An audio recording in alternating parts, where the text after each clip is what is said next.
হয়েছে। আচ্ছা স্যার। ওকে, আজকে চলো আমরা শুরু করি তাহলে আমাদের ইয়েটা, এই যথারীতি আজকের যে বিষয়গুলো নিয়ে আমরা কথা বলতে চাই, ওয়ার্কিং ক্যাপিটাল ম্যানেজমেন্টের। আমি তোমাদের কোশ্চেন গুলো দিয়েছি ঠিক না? জি স্যার। কোশ্চেন আনসার দিয়েছি। তো তোমরা কি একটু পড়তে পারছিলা? যে একবার দেখতে পারছিলা? দেখছি।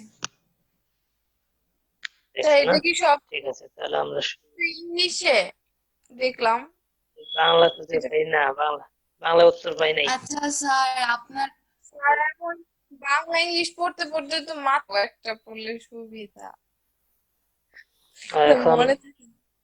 তোমাদের সুবিধা মনে হয় দিতে পারবো না, কারণ বাংলা কই পাবো? কোনো দা- বই নেই। না, the firm's ট্রান্সলেশন করে নিতে হবে অবশ্যই। aggregate, ওতে নম্বর আরো কম হয়। Level of aggregate aggregate liquidity, এই নামে বই আছে বইটা। তোমাদের যে বইটা চ্যাপ্টার হুম। 10, সেই চ্যাপ্টার 10 এই নামে চ্যাপ্টারটা আছে। সিলেবাসে কিন্তু এই নাম না। সিলেবাসের সিলেবাসের নামটা কি? Aggregate liquidity and working capital management.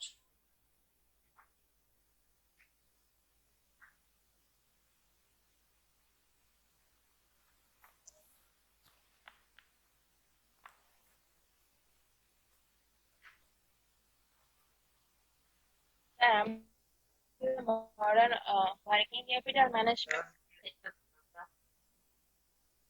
Aggregate liquidity মনে হয়, কনসেপ্টস অফ অ্যাগ্রিগেট। কি নামটা মনে আছে? Aggregate liquidity and working capital management. হ্যাঁ, অ্যাগ্রিগেট লিকুইডিটি হলো সিলেবাসের নামটা। অ্যাগ্রিগেট লিকুইডিটি, এই জন্য অনেক কিছুই মিলে না।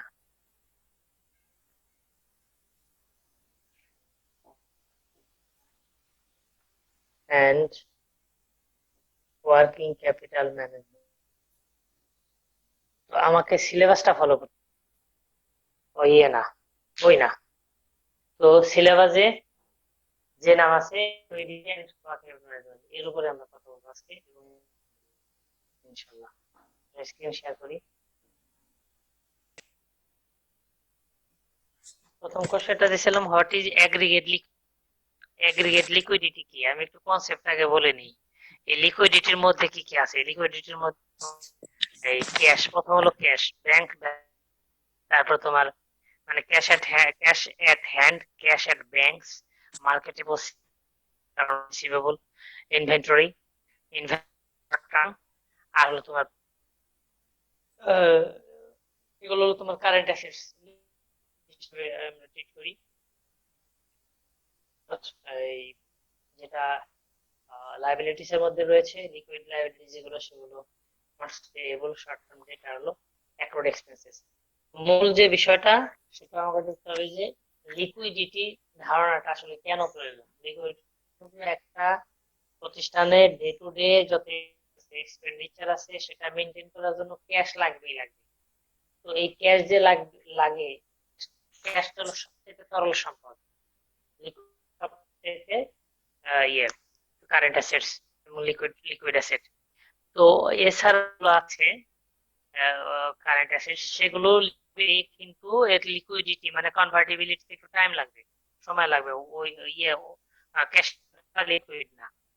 আর যখনই আমার ইয়ে কর হবে বিজনেসে, তখনই প্রথম আমার ক্যাশের দিকে আমার নজর দিতে হবে, কারণ ক্যাশটাকে, ক্যাশ দিয়ে আমি দ্রুত দেনা পাওনা শোধ করতে পারবো। ক্যাশ না থেকে যদি আমার অন্য অ্যাসেট থাকে, ফিনান্সিয়াল অ্যাসেট থাকে, সেটাকে ক্যাশে রূপান্তর টাইম লাগবে। ফলশ্রুতিতে দেখা যাবে আমি একটা রিস্কের মধ্যে পড়ে যাবো, রিস্কের মধ্যে পড়ে যাই। তাই লিকুইডিটিটা আসলে কি? লিকুইডিটি হলো লিকুইড হওয়ার ক্ষমতা।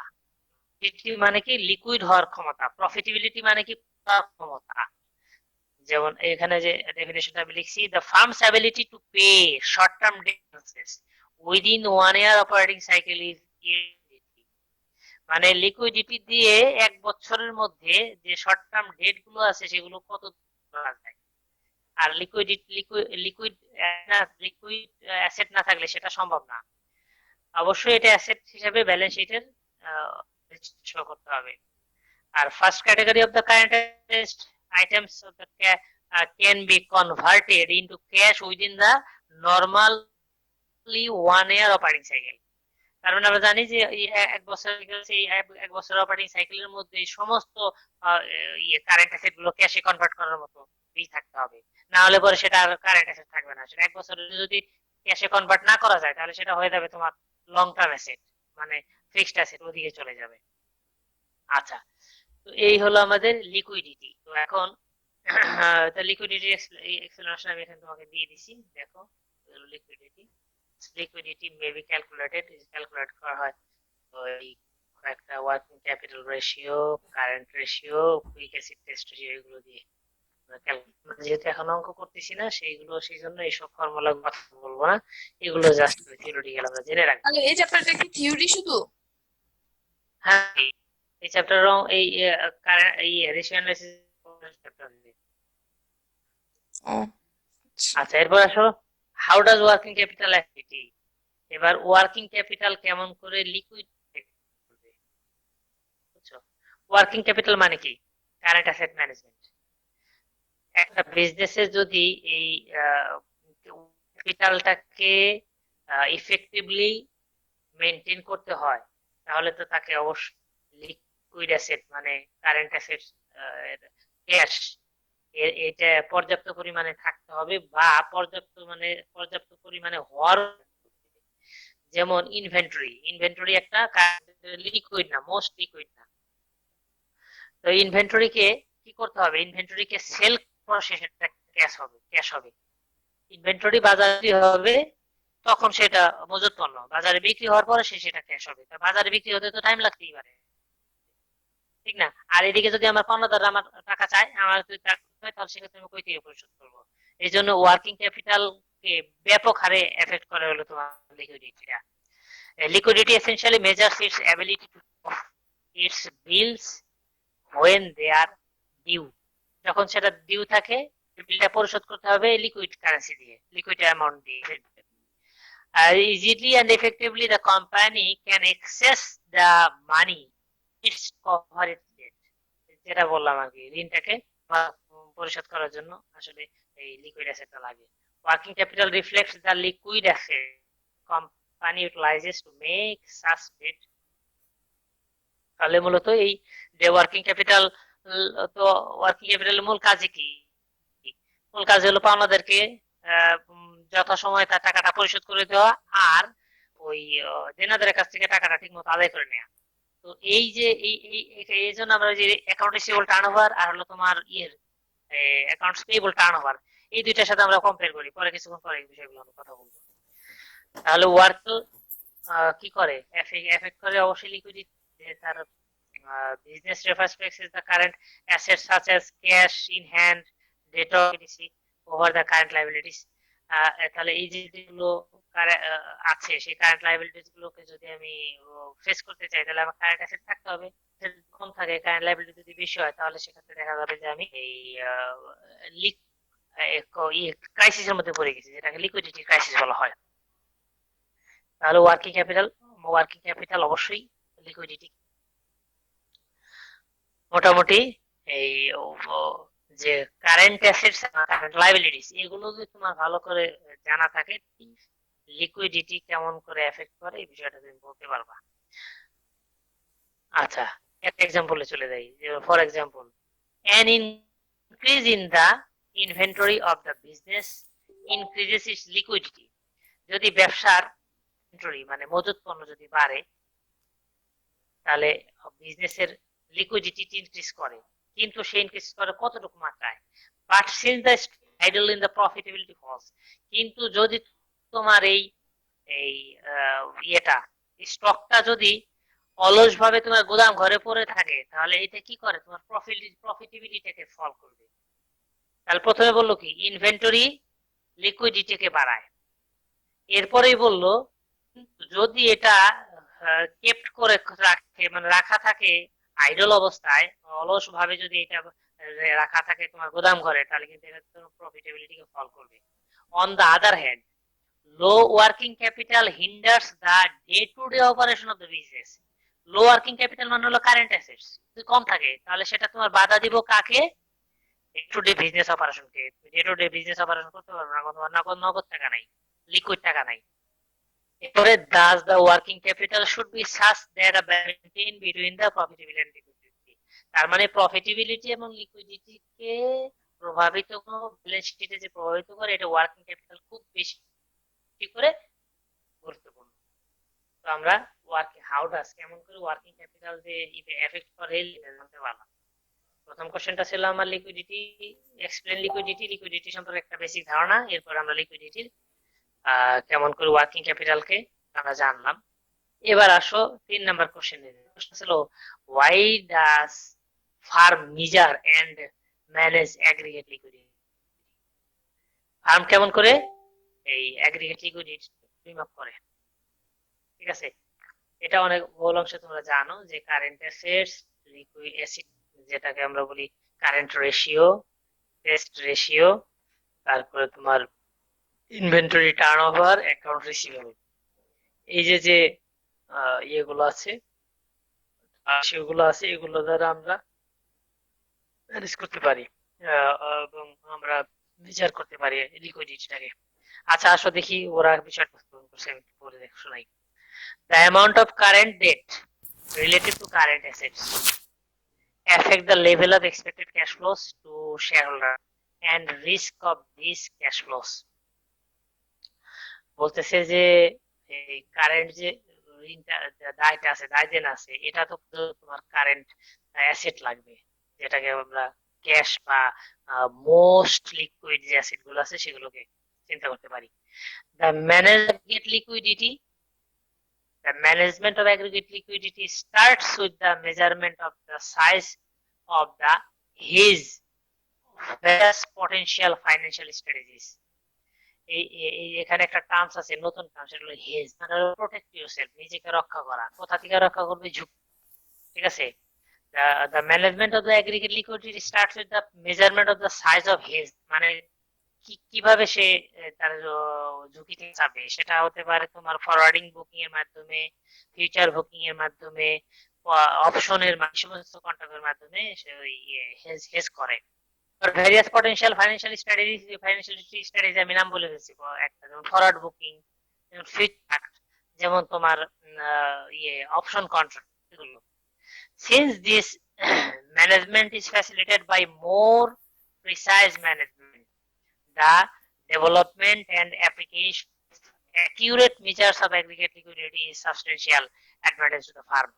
যদি সত্যিকারে এটা লিকুইডিটিটা প্রপারলি ম্যানেজ করা যায়, অবশ্যই এটা সাবস্টেনশিয়ালি মানে ব্যাপক আকারে সুবিধা দেবে ফার্মের জন্য, সাবস্টেনশিয়াল অ্যাডভান্টেজ নিয়ে আসবে farm. However, the ability of the accurate measures of the liquidity has a side benefit। তার মানে এই তোমার ভেরিয়েবিলিটি থাকে, তাহলে এটা তোমার একটা পাশাপাশি তোমার জন্য একটা বেনিফিট হিসেবে কাজ করে। কারণ তখন তুমি দেনা পাওনা শোধ করতে পারবা তোমার ইচ্ছা মতো ইয়ের কাজে, ভেরিয়েবিলিটিকে বাড়ানোর জন্য তুমি ব্যবহার করতে পারবা। তুমি মনে করো অ্যাডভার্টাইজমেন্ট দিবা, তোমার টাকা নাই, তুমি তো কেমন করে অ্যাডভার্টাইজমেন্ট দিবা? তো তোমার পণ্য বিক্রি হবে না, তুমি আসবে কই থেকে? আচ্ছা, in addition to the measurement of the firm's own, measures of liquidity can also be applied to outside firms as an aid in making credit decisions। Liquidity is an important determination of the probability of default, and the accurate assessment of the position can therefore lend important insights in estimating the default of credit applicants। আচ্ছা, আমি তোমাকে যে কথাগুলো তোমার কাছে কঠিন মনে হয় তুমি ছোট করে নিবা, আমি তো অর্থ তোমাকে করে দিচ্ছি, বুঝাই দিচ্ছি, তুমি অত কথা লেখার দরকার নেই। কথাটা বলছে যে লিকুইডিটিটা, অ্যাগ্রিগেট লিকুইডিটিটা ডিটারমাইন করা ইম্পর্টেন্ট এই কারণে যে এইটা তোমার ডিফল্ট রিস্ক থেকে তোমাকে বাঁচাবে। অফ ডিফল্ট মানে ডিফল্ট হওয়ার সম্ভাবনা, দেউলিয়া হওয়ার সম্ভাবনা রক্ষা করবে। তো তুমি এই কথাটা তুমি তোমার ভাষায় লিখে দিতে পারো, ইংরেজিতে লিখবা। তো এইভাবে এই যে কঠিন ভাষা আছে এই ভাষাটা না দিলেও হবে। and the accurate assessment of the aggregate liquidity, এবং যদি সঠিকভাবে aggregate liquidity তুমি অ্যাসেস করতে পারো, মোট যে তোমার তারল্য সেটাতে তুমি এই পজিশন পারো, ক্যান লেন্ড ইম্পর্টেন্ট ইনসাইটস, তাহলে তুমি এই লেন্ড করতে পারবা ইনভেস্টমেন্টের ভিতরে, ঠিক আছে, বিজনেসের ভিতরেও তুমি লেন্ডিং হিসেবে কাজ করতে পারবা। এক ডিপার্টমেন্ট আর এক ডিপার্টমেন্টে লেন্ড দিতে পারবে, ফিনান্স ডিপার্টমেন্টকে মার্কেটিং দিতে পারবে, এরকম লেন্ডিংও করা যেতে পারে।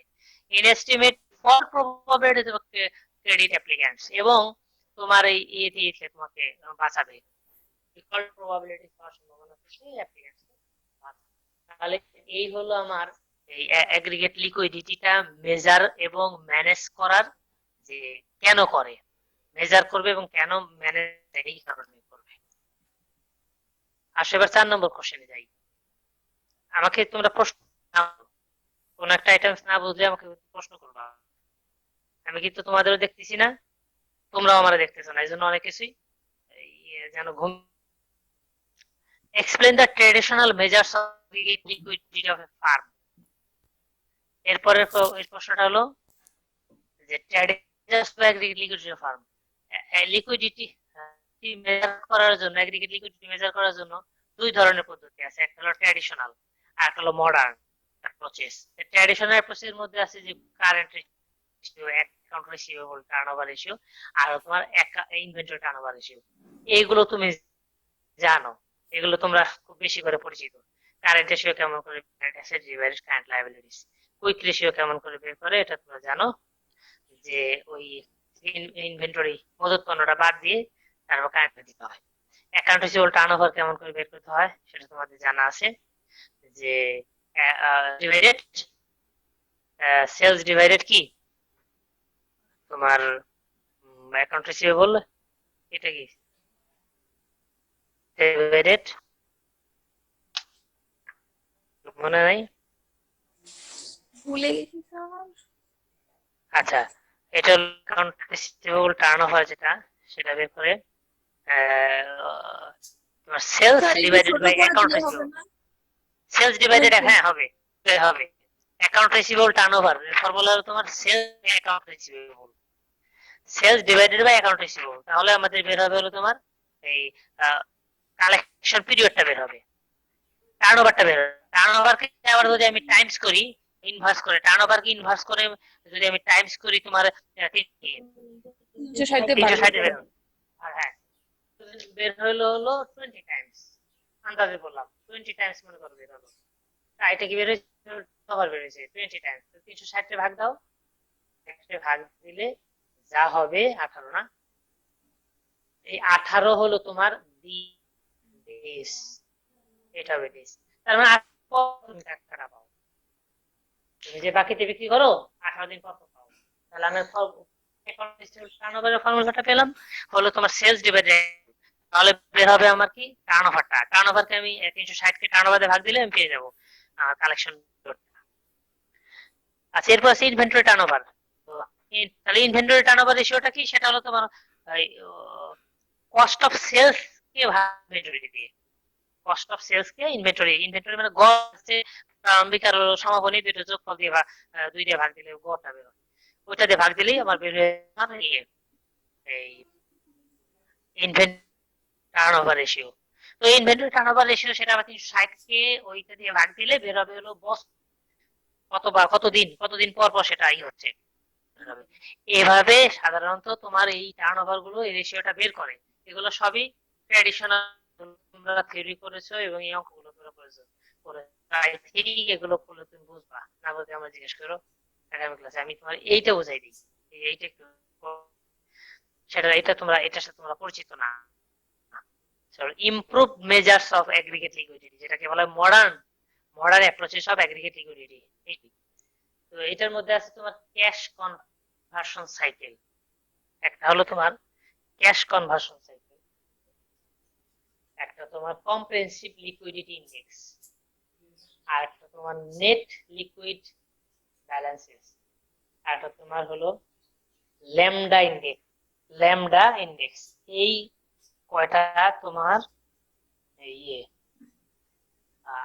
মডার্ন অ্যাপ্রোচেস বা তোমার যেটাকে আমরা বলি improved measures of aggregate liquidity, মোট লিকুইডিটিকে বের করার পদ্ধতি। তো এইটা, হ্যাঁ, এখন ক্যাশ কনভার্সন সাইকেলটা আসলে কি? ক্যাশ কনভার্সন সাইকেল ওই কারেন্ট অ্যাসেটস আর কারেন্ট লায়াবিলিটিস এইটার মতোই, তবে এখানে ক্যাশ কনভার্সন সাইকেলের যে মূল বিষয়টা আমি এক কথায় বলি, সেটা হলো পাওনাদারদের সাপ্লায়ারদের কাছ থেকে তুমি বাকিতে মাল কিনছো, ঠিক আছে, সাপ্লায়ারদের কাছ থেকে কিনছো, আর ওইটা এনে তোমার বিজনেসে তুমি পণ্য উৎপাদন করেছো, পণ্য উৎপাদন করার পরটা আবার তুমি দেনাদারদের কাছে বিক্রি করেছো বাকিতে, কাস্টমারদের কাছে বাকিতে বিক্রি করেছো। তোমার ওই ব্যাকওয়ার্ড সৃষ্টি হয়েছে, ব্যাকওয়ার্ড লিঙ্কেজ পাওনাদার, আর এদিকে ফরওয়ার্ড লিঙ্কেজ সৃষ্টি হয়েছে দেনাদার। এই দেনাদাররা তোমার টাকা দেবে আর তোমার টাকা পরিশোধ করতে হবে।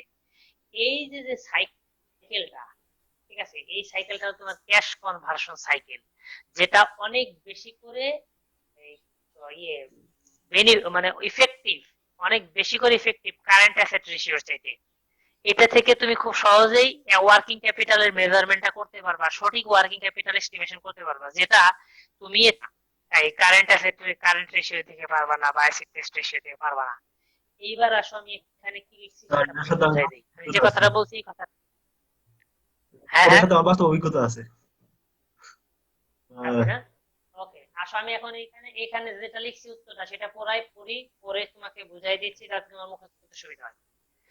Cash conversion cycle (CCC) is the length of time from the payment for the purchase of raw materials to manufacturer a product until the collection of account receivable associated with the sale of product. সেটা লেখা আছে না? Account receivable থেকে টাকাটা পেয়ে তারপরে যে accounts payable দিতে হবে, এই পারচেজ করছো যেটা বাকিতে সেটা পেমেন্ট করতে হবে, এই কথা এখানে লেখা আছে। Offset by the number of days payables outstanding, এইখানে তোমাকে বলতে অবশ্যই হবে যে আমি যে টাকাটা পাবো, যতদিন পর পর পাবো আমার অ্যাকাউন্ট রিসিভেবলের টাকাটা, ওই দিনটা যেন কোনটার চাইতে, পেবলের দিনের চাইতে, যে টাকাটা আমি দেব, আমি যে বাকিতে কিনছি, আমার টাকাটা তো পরিশোধ করতে হবে, এই পরিশোধ যেন ওই পাওয়ার দিনটা কম হয়। পাওয়ার দিলে কেবলমাত্র আমি ওই মানে তাড়াতাড়ি চাই, দেরি করে দেই, ঠিক আছে, যেন হয়। এইটা যদি করতে পারি তাহলে অফসেট হলো, যেটাই এখানে বসে এই কথাটা, offset by the number of days payables outstanding, বলছে যে দিনটা সেটাকে যেন অফসেট করতে পারি, এমন যেন দেরি করে আর ওদিকে আমার ঘাড়ের উপর দিয়ে পাওনাদার সে দাঁড়া রয়েছে, এরকম যেন না হয়। এরপর usually a company requires in credit which requires accounts payable. হ্যাঁ, এটা ঠিক আছে যে আমি যখন ক্রেডিট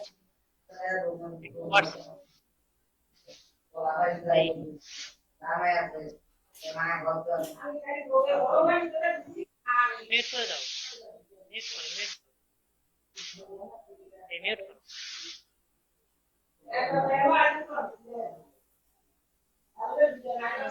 আমিও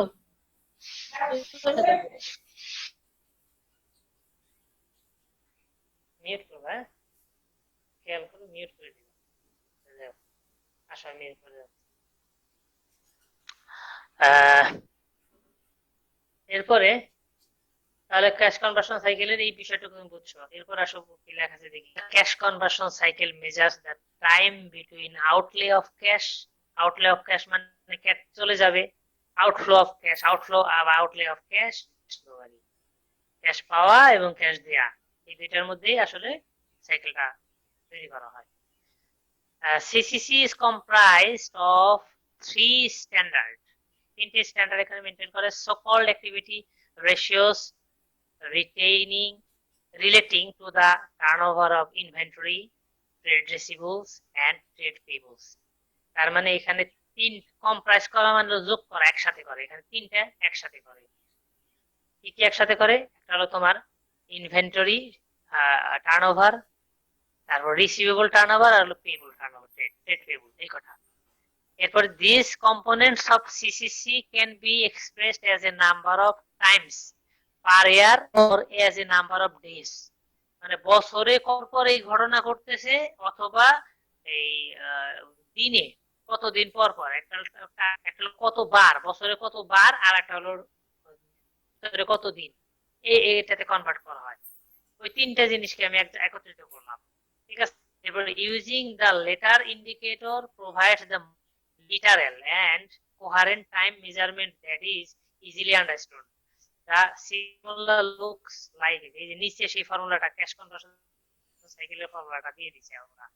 তাহলে এটা ক্যাশ কনভার্সনের ফর্মুলা কি কি যোগ করতে বলছি আমি কিছুক্ষণ আগে বলছি।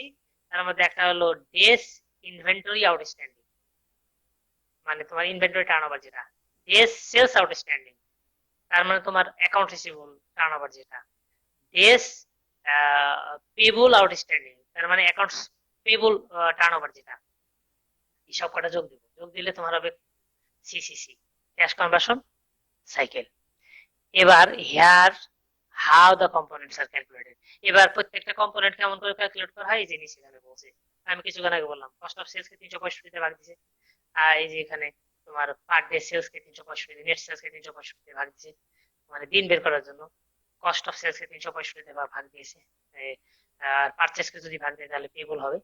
এইভাবে আমাদের এই এটা বের করে, এই সিসিসি ক্যাশ কনভার্সন সাইকেলটা বের করে। তাহলে ক্যাশ কনভার্সন সাইকেলটা কেন ওই ওল্ড যে আছে মডেল গুলো আছে, সেই মডেল গুলোর চাইতে ট্র্যাডিশনাল মডেল গুলোর চাইতে কেন উত্তম? কারণ ট্র্যাডিশনাল মডেলে স্পেসিফিক্যালি ওয়ার্কিং ক্যাপিটালটাকে এস্টিমেট করা যায় না প্রপারলি, কিন্তু এইখানে সেটা প্রপারলি করা যায়, কারণ আমরা এখানে এই একসাথে ইয়েগুলো টার্নওভার গুলোকে কনসিডার করি।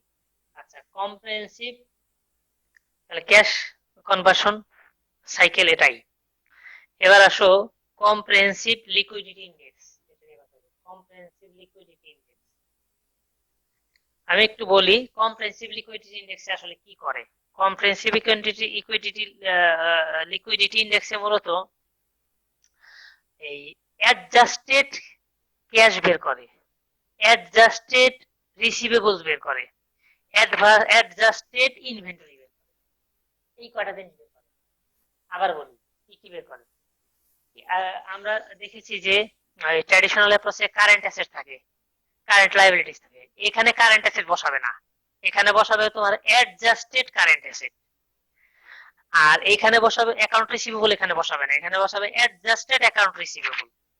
এখানে ইনভেন্টরি টার্নওভার ইনভেন্টরি বলবে না, শুধু এখানে বলবে অ্যাডজাস্টেড ইনভেন্টরি। এই অ্যাডজাস্টেড কেমন করে করায় আমি তোমাকে ইয়েতে একটু দেখাই। এই এটা বাদ দিয়ে চলো আমরা এখন বোর্ডে গিয়ে দেখি অ্যাডজাস্টেড কেমন করে করে।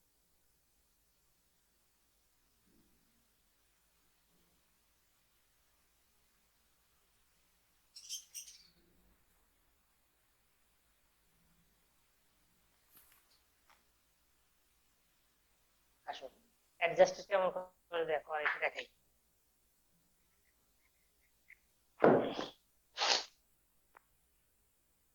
স্যার নিলাম দেখো ওরা জয়েন হতে পারছে না। কেন স্যার ওরা অনেকক্ষণ ধরে ট্রাই করতেছে, এবার নাকি মরিয়ম ডিসকানেক্ট হয়েছে, এখন আবার জয়েন করতে পারতেছে না। মরিয়ম না, এখন ঠিক আছে, ক্লাস করতে পারতেছি। ঠিক আছে, আমি ওপেন করে দিচ্ছি। আচ্ছা আমি ওপেন করে দিয়েছি, হ্যাঁ, যে কেউ ঢুকতে পারবে। দেখো যেটা বলছিলাম কম্প্রিহেনসিভ লিকুইডিটি ইন্ডেক্স, কম্প্রিহেনসিভ করে দেখাই।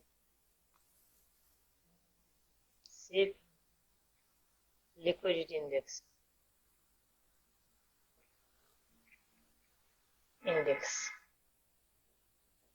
তাহলে এটা হলো ওই মডার্ন অ্যাপ্রোচে 2 নাম্বার আছে কম্প্রিহেনসিভ লিকুইডিটি ইন্ডেক্স। তাহলে এটা দেখো আমি বলছি যে এখানে কারেন্ট অ্যাসেট শুধু বস কারেন্ট অ্যাসেট হিসেবে কারেন্ট অ্যাসেট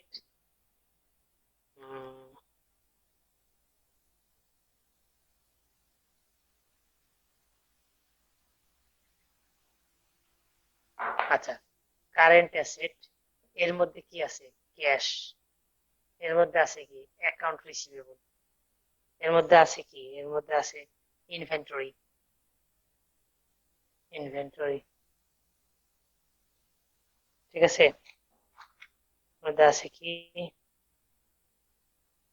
হয়তো তাহলে আমরা তো এগুলো দিয়ে রেশিও করি, ঠিক না? কিন্তু যখনই আমি এই কম্প্রিহেনসিভ লিকুইডিটি অ্যাপ্রোচ বলবো তখনই ক্যাশ বলবো না, এটা বলবো অ্যাডজাস্টেড ক্যাশ। অ্যাডজাস্টেড ক্যাশ, এটা হবে অ্যাডজাস্টেড অ্যাকাউন্ট রিসিভেবল, হবে adjusted inventory. Inventory, adjusted inventory.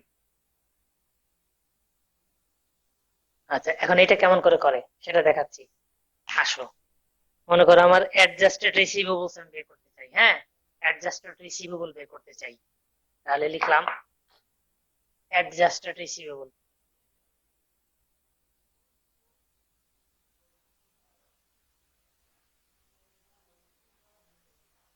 আর রিসিআই না, রিসিভেবল মানে কি? রিসিআই।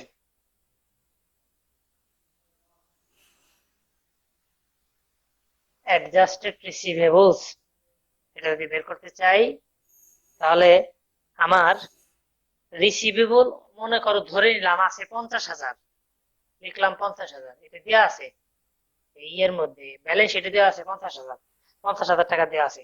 তাহলে এখন ফর্মুলা হবে 1 মাইনাস 1 ডিভাইডেড 1 ডিভাইডেড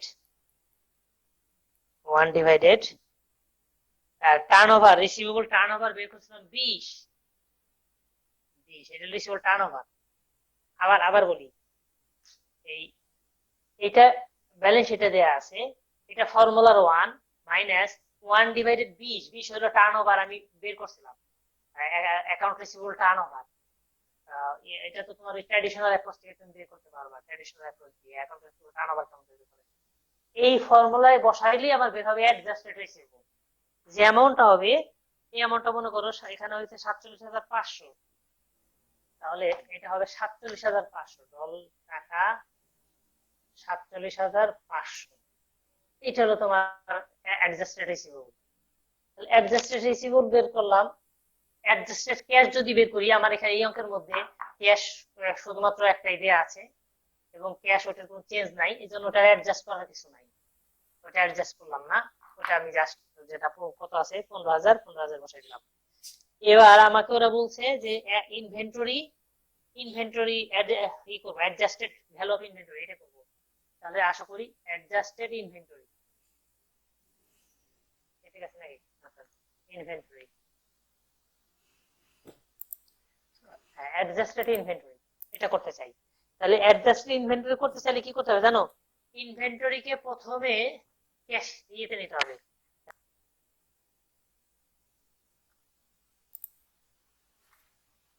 একটু কিন্তু ট্রিকি, একটু পড়তে হবে, নাহলে কঠিন জিনিস। দেখো, ইনভেন্টরি কি করবো? বাজারে বিক্রি করবো, তাহলে রিসিভেবলস হবে। রিসিভেবলস কে টাকা পেলে ক্যাশ হবে। তাহলে আমার কি করতে হবে? যখনই আমাকে বলছে অ্যাডজাস্টেড ইনভেন্টরি করো, তাহলে ইনভেন্টরি কে আবার রিসিভেবল নিতে হবে, রিসিভেবল কে ক্যাশে নিতে হবে, তাহলে আমার অ্যাডজাস্টেড ইনভেন্টরি হবে। তাহলে আসো অ্যাডজাস্টেড ইনভেন্টরি বের করি। তাহলে ভ্যালু অফ অ্যাডজাস্টেড ইনভেন্টরি, তাহলে সেটা কত হবে? আমি ধরে নিলাম ওই ব্যালেন্স শিটের মধ্যে দেওয়া ছিল, আমি এখানে লিস্টটা বসাচ্ছি, তোমরা জানো না, আমি তোমাদেরকে ব্যালেন্স শিট দেখাইনি। তো 75,000 মনে করো ছিল তোমার ইনভেন্টরি। ওকে, 75,000 ইনভেন্টরি ছিল। এইবার এটাকে আমি ফর্মুলা দিয়ে এখানে লিখি 75,000 ফর্মুলা ওই যে আগের মতো 1 মাইনাস 1 ডিভাইডেড 20। তাহলে কি ঘটনা ঘটলো? রিসিভেবলে গেলাম, এটাকে রিসিভেবলে নিলাম, বুঝছো? এই যে টার্ন ওভার 20, টার্ন ওভার 20 রিসিভেবলে নিলাম। তাহলে আমার একটা ইনভেন্টরি রিসিভেবল ছিল, এবার ক্যাশে নিব। ক্যাশে নিতে গেলে আবার বাড়তি দিয়ে হবে হলো 1/12। এখন এই তুমি বলতে পারো যে 12 কোথায় পাইলেন? এই 12 হলো তোমার, এটা হলো একটা হলো তোমার রিসিভেবলের টার্নওভার এটা, আর ইনভেন্টরি টার্নওভার ছিল 12। তো মানে 12 দিন পর পর হলো তোমারই হয়। আবার বলতেছি, এই স্যার আবার রিসিভেবলের, একটু বলুন। আবার বলতেছি রিসিভেবলের টার্নওভার ছিল 20, এই যে 20, রিসিভেবলের টার্নওভার হলো 20, ঠিক আছে? তার 20 মানে কি? 20 মানে হলো 20 টাইমস, বছরে 20 বার হয়। 20 টাইমস ইন আ ইয়ার, বছরে 20 বার হয়। এবার 360 রে 20 দিয়ে ভাগ দিলে কয় দিন পর পর হয় সেটা জানতে পারবো। আর এটা 12 টাইমস, বছরে 12 বার হয়। তাহলে 360 রে 12 দিয়ে ভাগ দিলে জানতে পারবো এটা কি হয়। এটার ইনভেন্টরি, মজুত পণ্য গুদাম থেকে বিক্রির জন্য যায় 12 বার, ঠিক আছে? আর বিক্রি করলে টাকা পাই হলো বছরে 20 বার। 20 বার হলো অ্যাকাউন্ট রিসিভেবল, টাকা পাই। আর হলো 12 বার হলো পণ্যটা বিক্রি হয়। 360 রে ভাগ দিলেই বেড়ে যাবে। এই যে যেটা করলাম, এই ক্যালকুলেশনটা করলে, এই ক্যালকুলেশন করলে এখানে মাইনাস, এটা কিন্তু মাইনাস, ঠিক আছে? এই ক্যালকুলেশনটা করলে বের হবে হলো তোমার 65,000 টাকা। এই 65,000 টাকা তোমার অ্যাডজাস্টেড ভ্যালু অফ ইনভেন্টরি। তাহলে আমি অ্যাডজাস্টেড ভ্যালু অফ ক্যাশ বের করব, অ্যাডজাস্টেড ভ্যালু অফ ইনভেন্টরি বের করব, অ্যাডজাস্টেড ভ্যালু অফ রিসিভেবল বের করব। তো এই সবকটা যোগ দিলে হবে আমার অ্যাডজাস্টেড টোটাল কারেন্ট অ্যাসেটস। এই সবকটা যোগ দিলে বের হবে অ্যাডজাস্টেড টোটাল কারেন্ট অ্যাসেটস। একইভাবে আমি অ্যাডজাস্টেড টোটাল কারেন্ট লায়াবিলিটিস আমাকে বের করতে বলে। তাহলে অ্যাডজাস্টেড টোটাল কারেন্ট লায়াবিলিটিস বের করার জন্য, লায়াবিলিটিস এর মধ্যে কি আছে? লায়াবিলিটিস এর মধ্যে আছে তোমার হলো অ্যাকাউন্টস পেয়েবল, ঠিক আছে? অ্যাকাউন্টস পেয়েবল আর তোমার নোটস পেয়েবল থাকতে পারে, ওয়েজেস পেয়েবল থাকতে পারে। তো আসো দেখি সেটা কি লিখি। তাহলে এই তিনটা যোগ দেব, এই যে এখানে তাহলে আমি বের করছি হলো একটা total, total adjusted, total adjusted current assets, এটা বের করলাম কত?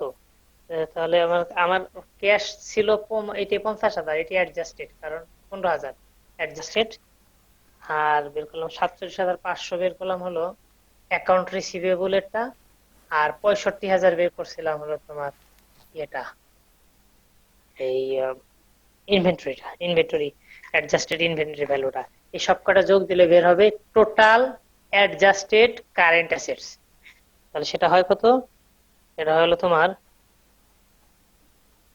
1,27,500, 1,27,500,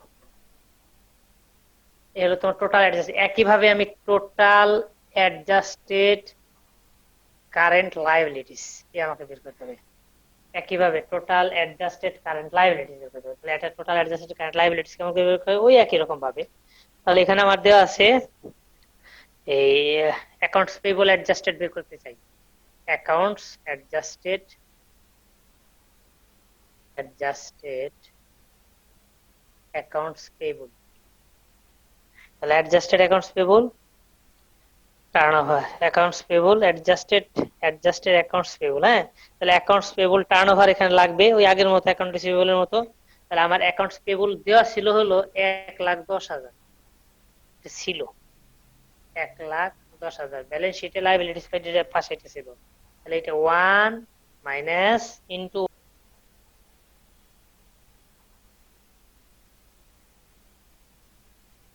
দেওয়া আছে কত?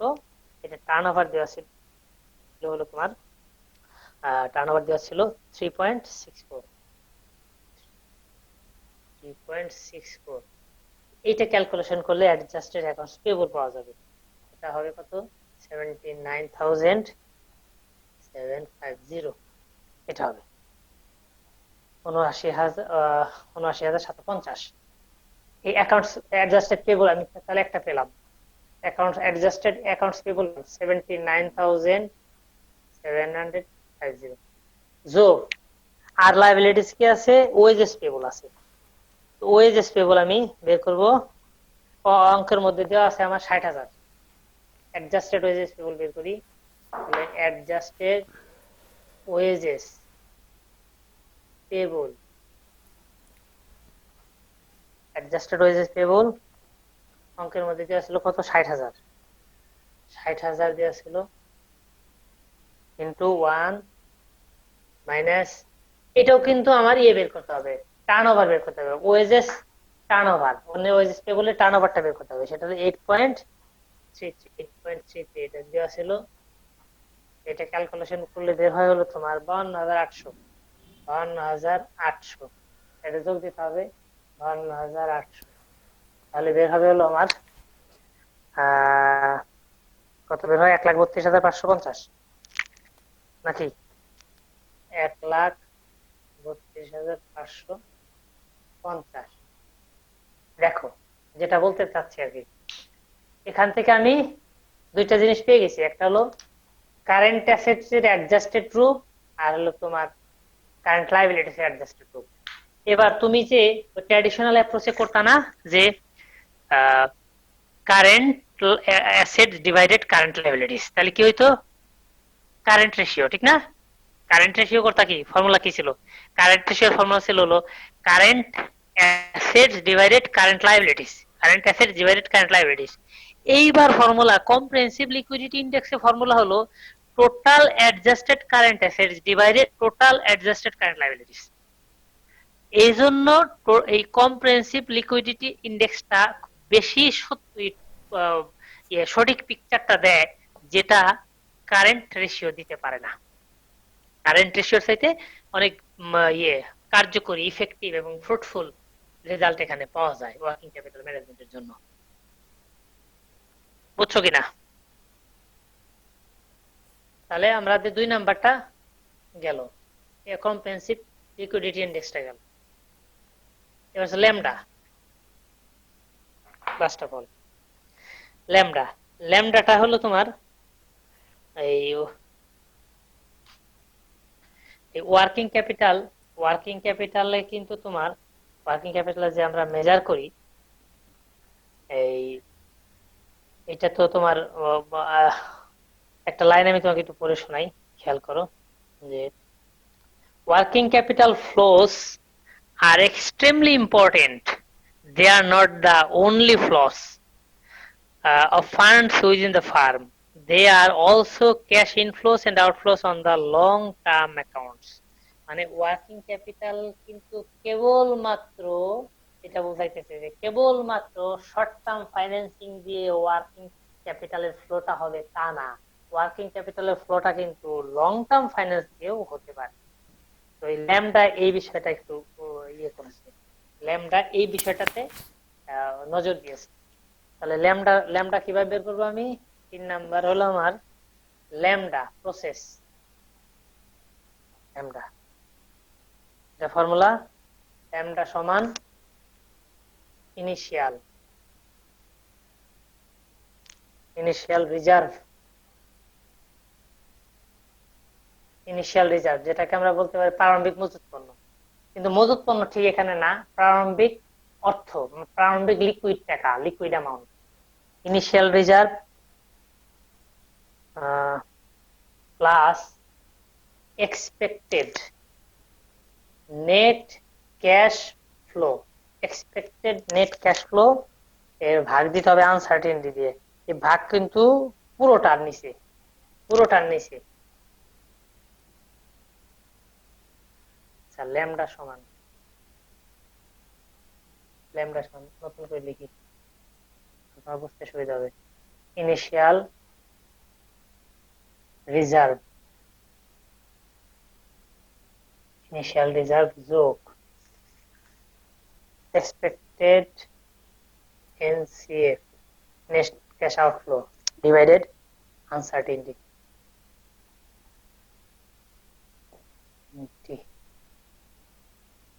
আনসার্টেনটি।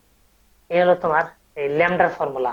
এবার আমি এই ফর্মুলাটা আমি বুঝাই দিই কেমন করে এটা হলো। এই ল্যামডা করার ক্ষেত্রে 4টা কনসিডারেশন আছে, 4টা কনসিডারেশন, এই 4টা কনসিডারেশন আমি বলবো, তোমরা খেয়াল করো। আমি জানি না ওখানে বিষয়টা ওভাবে লেখা আছে কিনা, নিশ্চয়ই আছে। তারপর আমি তোমাকে শোনাচ্ছি যে ল্যামডার অ্যাপ্রোচ প্রথম যে শর্তটা ল্যামডা পালন করে সেটা হলো the firm's available credit line if known, যদি জানা থাকে the firm's available credit line is counted as part of the firm's package of liquid reserve। ওই যে প্রথমে যে ইনিশিয়াল রিজার্ভ আছে না, ওইটা হলো তোমার এই প্রথম ইয়েটা, এটা থাকতে হবে। তাহলে আবার বলছি যে দ্য ল্যামডা মেজার, ল্যামডা পরিমাপ করবে, প্রথম সে পরিমাপ করবে, কি পরিমাপ করবে?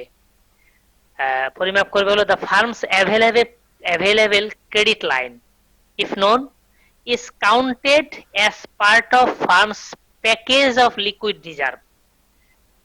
লিকুইড রিজার্ভ যেটা আছে সেটা প্রথমে আমার ক্যালকুলেট করতে হবে। Second, this index uses a measure of uncertainty to evaluate the firm's potential need. ফার্মের কতটুকু দরকার হবে, ওয়ার্কিং ক্যাপিটাল কতটুকু দরকার হবে, লিকুইড অ্যাসেট কতটুকু দরকার হবে, এটা তাকে পরিমাপ করতে হবে দ্বিতীয়তে এসে। থার্ডে এসে this is the only measure that incorporate the firm's expected cash flows in addition to its cash and near cash stocks of assets. এই যে যে এক্সপেক্টেড নেট ক্যাশ ফ্লোস, এর মধ্যে তোমার ওই ক্যাশ থাকবে, ইনভেন্টরি থাকবে, তোমার অ্যাকাউন্ট রিসিভেবল থাকবে। সেটা কি এক্সাক্টটা থাকবে না, অ্যাকচুয়ালটা থাকবে না, থাকবে হলো এক্সপেক্টেডটা। এটা বের করে ফেলতে হবে। তাহলে তিনটা বিষয় আমি বললাম, তিনটা বিষয় আমার এখানে করতে হবে। ফাইনালি এসে করতে হবে কি দ্য আদার মেজার্স, অন্য একটা মেজার্স কি consider only cash flows relating to current assets and liabilities. এরপরে কারেন্ট অ্যাসেটস এবং কারেন্ট লায়াবিলিটিস এর মেজারমেন্টটা করতে হবে। That is they consider only flows around the working capital cycle.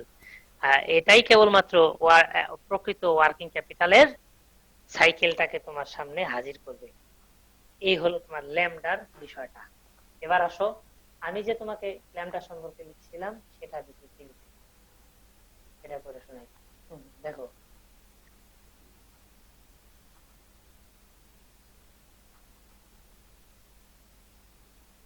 Lambda index, এই যে lambda index. The lambda index uses the net cash flow uncertainty along with the level of the firm's initial reserve and expected future cash flows to generate an index akin to a Z score. The formula is lambda, ওই যে যা বলছে ওখানে, এখানে তার formula লিখছি, ওই খাতা ওখানে লিখে আছে initial reserve, expected net cash flow, uncertainty. আর ইনিশিয়াল রিজার্ভ কেমন করে ক্যালকুলেশন করবো, ওই দেখো cash, marketable securities, available credit line, এই কটা যোগ করলে ইনিশিয়াল রিজার্ভ বের হবে। এক্সপেক্টেড নেট ক্যাশ ফ্লো কেমন করে বের করবো, এক্সপেক্টেড ক্যাশ ফ্লো এন্ড আর এক্সপেক্টেড নেট ক্যাশ ফ্লো, ওইটা এক্সপেক্টেড ক্যাশ ফ্লো যেটা আমি বের করব, ওই অ্যাকচুয়াল ক্যাশ ফ্লো না, এক্সপেক্টেডটা। তো প্রবাবিলিটিতে গুণ দিয়ে বের করতে হয়, তোমরা জানো। আর প্রবাবিলিটি না থাকলে বছর দিয়ে ভাগ দিলেই হয়, যে কয় বছরের ক্যাশ ফ্লোটা আছে ওরে ওই কয় বছর দিয়ে ভাগ দিলেই এই এক্সপেক্টেড ক্যাশ ফ্লো বের হয়ে যায়। এন্ড আনসার্টেনটি যোগ করে ভাগ আর কি, হ্যাঁ। এন্ড আনসার্টেনটি কেমন করতে বের করতে হবে, the standard deviation of this cash flows. ওই যে এক্সপেক্টেড ক্যাশ ফ্লো তুমি বের করলো না, ওইটার আবার স্ট্যান্ডার্ড ডেভিয়েশন যদি তুমি বের করো তাহলে সেটা হবে আনসার্টেনটি। তাহলে এই কয়টা, initial reserve, expected net cash flow আর আনসার্টেনটি, এই কয়টা দিয়ে ক্যালকুলেশন করতে পারবো lambda. Lambda is different from net liquid balance in 4 respects, চারটা ক্ষেত্রে। এই যে আমি কিছুক্ষণ আগে বলছিলাম যে lambda consider the firm's available credit line as part of the firm's package of liquid reserve, এই কথাটা আমি বলছিলাম, চারটে বলছিলাম না। তারপর lambda uses a measure of uncertainty to evaluate the firm's potential need or liquidity. তারপর lambda is the only measure of the incorporates the firm's expected cash flows in addition to its cash and near cash stocks of asset. আর lambda considers the cash flows through the firm regardless of whether the originate from short term or long term transactions। আমি বলছি যে কেবলমাত্র কিন্তু short term থেকে মোকাবেলা করা যাবে তা না, অনেক সময় লং টার্ম থেকেও আসে, সেই কথাটা এখানে উল্লেখ করা আছে। এই হলো আমার ল্যামডা। এই বিষয়গুলো মাধ্যমে ল্যামডা ক্যালকুলেট করতে হয়। আর ল্যামডা কি, ল্যামডা হলো ল্যামডা ইন্ডেক্স কি, ল্যামডা ইন্ডেক্স হলো তোমার ইয়ে এই ওয়ার্কিং ক্যাপিটাল মেজার করার একটা ওয়ে। ওয়ার্কিং ক্যাপিটালের আমরা লিকুইডিটি মেজার করার জন্য, ওয়ার্কিং ক্যাপিটাল লিকুইডিটি মেজার করার জন্য আধুনিক যে মেজারমেন্ট গুলো সেগুলো এই চারটা। আর ট্র্যাডিশনাল যে মেজারমেন্ট সেটা আমি বলছি। এখন আধুনিক আর ট্র্যাডিশনাল পার্থক্য অনেক সময় পরীক্ষা আসতে পারে। তুমি এই দুটা ক্লিয়ারলি পড়া থাকলে তুমি পার্থক্যটা পারবা। তারপরে তোমাকে বলবো কি, পার্থক্যটা আর একটু ছবি তুলে দিয়ে দিব বই থেকে।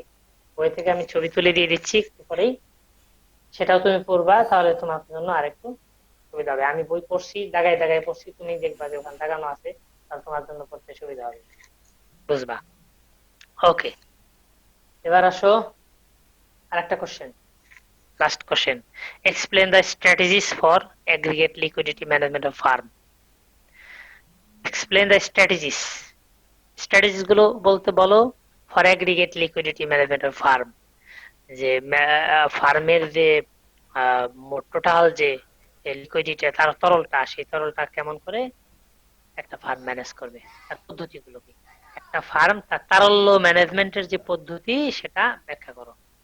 তো এর মধ্যে তিনটা পদ্ধতি আছে। একটা হলো তোমার expected value of interest payment, এই যে expected value of interest payments. আর একটা আছে তোমার ভ্যারিয়েবিলিটি অফ ইন্টারেস্ট পেমেন্টস, আর একটা ক্যাশ শর্টেজ রিস্ক। তারপর expected level of interest payment, এটা কি, এটা নিয়ে কথা বলি। Expected level of interest payment, এটা যে বিষয়গুলো নিয়ে কথা বলে তার মূল বিষয় হলো, পরে শোনাচ্ছি, শোনো। The use of more permanent short term debt and less long term debt. মানে শর্ট টার্ম ডেট মূলত কিছু কিছু long term debt will generally reduce the firm's cash outflows for interest expenses. হ্যাঁ, এটাই তো ঠিক। কারণ ফার্মের থেকে যদি টাকা চলে যায় তাহলে তো ফার্মের টাকাটা কমবে, এটি স্বাভাবিক। তা কোন কোন ভাবে যেতে পারে? বেশিরভাগ ক্ষেত্রে যাবে হলো শর্ট টার্ম ডেট মোকাবেলা করার জন্য। তারপরে এই লং টার্ম ডেটও কিছুটা এখান থেকে মোকাবেলা হবে। আর যদি হয় তাহলে ক্যাশ কমে যাবে, এইটাই বলছে generally reduce the firm's cash outflows. এটাকে ফার্মের ক্যাশ আউটফ্লোটাকে কমায়, ফর মানে ক্যাশের আউটফ্লোটা বাড়ায় আর ক্যাশটাকে কমায়, ফর ইন্টারেস্ট এক্সপেন্সেস। হ্যাঁ, ইন্টারেস্ট এক্সপেন্স পরিশোধ করলে অবশ্যই টাকা চলে যাবে। There are two reasons for this reduction. এই যে কমানোটা, এটা দুইটা ওয়েতে হতে পারে। একটা হলো the interest rate on short term debt are usually lower than the interest rate on long term debt. স্বল্প মেয়াদে যদি তুমি লোন নাও ব্যাংকে থেকে বা ঋণ নাও, তাহলে কিন্তু তোমার সুদটা কম দিতে হবে। আর যদি দীর্ঘমেয়াদী হয় তাহলে কিন্তু সুদ বেশি দিতে হবে।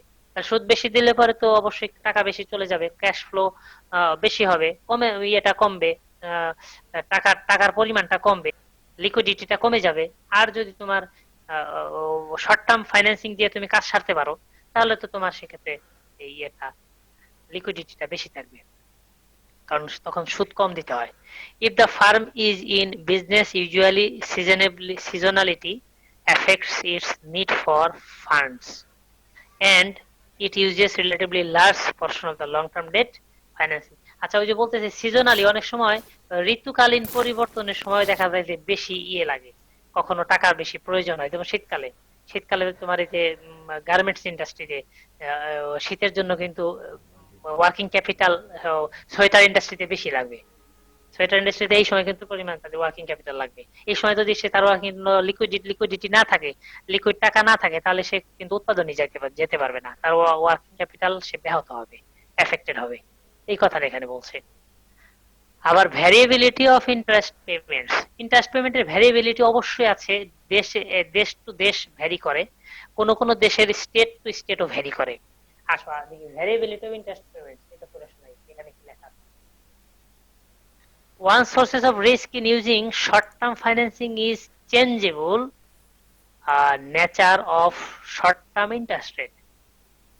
হ্যাঁ, বলতেছে একটা উৎস, ঝুঁকির একটা উৎস হলো, ওয়ান সোর্স অফ রিস্ক, ঝুঁকির একটা উৎস হলো শর্ট টার্ম ফাইন্যান্সিং, পরিবর্তন হয় changeable nature of short term interest rate.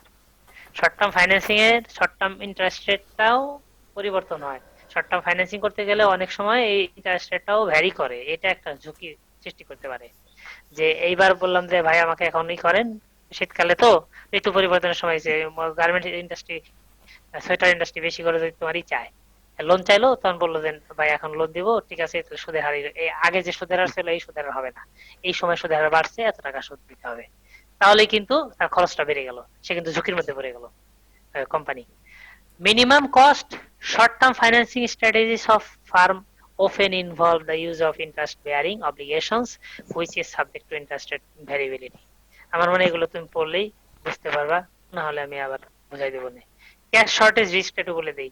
এক কথা, ক্যাশ যদি না থাকে তাহলে সে উৎপাদনে যেতে পারবে না, সে কাঁচামাল কিনতে পারবে না, সে বিপদের মধ্যে পড়বে, তার একটা রিস্ক সৃষ্টি হবে। এবার তুমি পড়ে দেখো পারবা। Cash shortage risk, liquidity management in practice.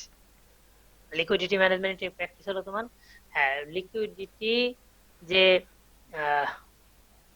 তোমার মনে করো যে লিকুইড অ্যাসেটের ম্যানেজমেন্ট যদি প্রপারলি না হয়, তাহলে তোমার আহ, আহ, মানে বিজনেসটাকে রান করাই তোমার জন্য টাফেস্ট হবে।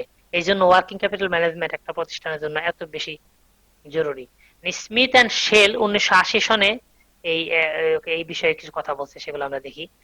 তারা বলছে কি, 22% of the firms indicated that they had a cautious high liquidity working capital policy. তার মানে খুব বেশি করে সতর্ক হবে, হাই লিকুইডিটি, বেশি করে লিকুইড টাকা থাকার জন্য 22% অফ দ্য ফার্মস, 22% ফার্ম এই বিষয়ে সতর্ক থাকছে। এটা 1980 সনে স্মিথ এন্ড শেলের একটা গবেষণা থেকে পাওয়া গেছে। 28% indicated that they had an aggressive মানে লো লিকুইডিটি পলিসি। তাদের আবার 28% দেখা গেছে তারা অ্যাগ্রেসিভ, বেশি অ্যাগ্রেসিভ, তারা অত লিকুইড টাকা না রেখেই ব্যবসা চালায়। 50% indicated that the change policy over time. আর 50% কে দেখা গেছে তারা টাইমটা চেঞ্জ করে, মানে তাদের পলিসিটা চেঞ্জ করে। তাহলে এখানে 22 আর হলো 28, কত হয়? 50 না? আর হলো 50, 100% হয়ে গেছে। তাহলে স্মিথ এন্ড সেলের যে 1980 সনের সেখানে কিন্তু ক্লিয়ারলি বলেছে যে 22% হাই লিকুইডিটি মেনটেন করে, 28% লো লিকুইডিটি মেনটেন করে, তারা অ্যাগ্রেসিভ।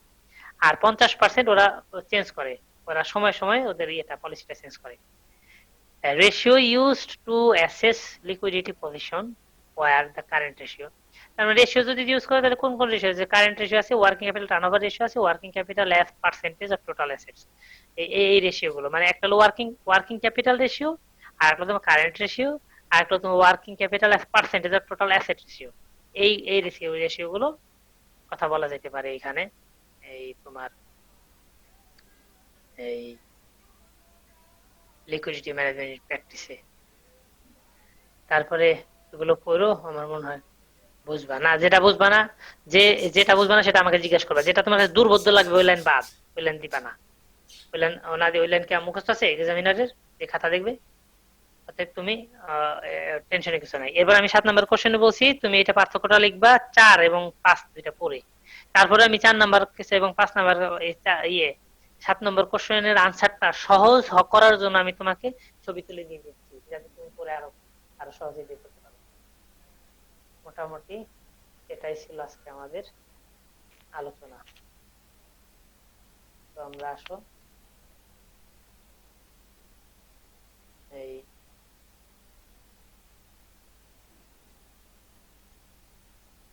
এই হলো তোমার সেকেন্ড চ্যাপ্টার। হ্যাঁ, সেকেন্ড চ্যাপ্টার তোমরা ভালো করে পড়ো একটু। যে আসলে হয়েছে কি, এই নাই বাংলা বই, নাই সিলেবাস অনুসারে বই।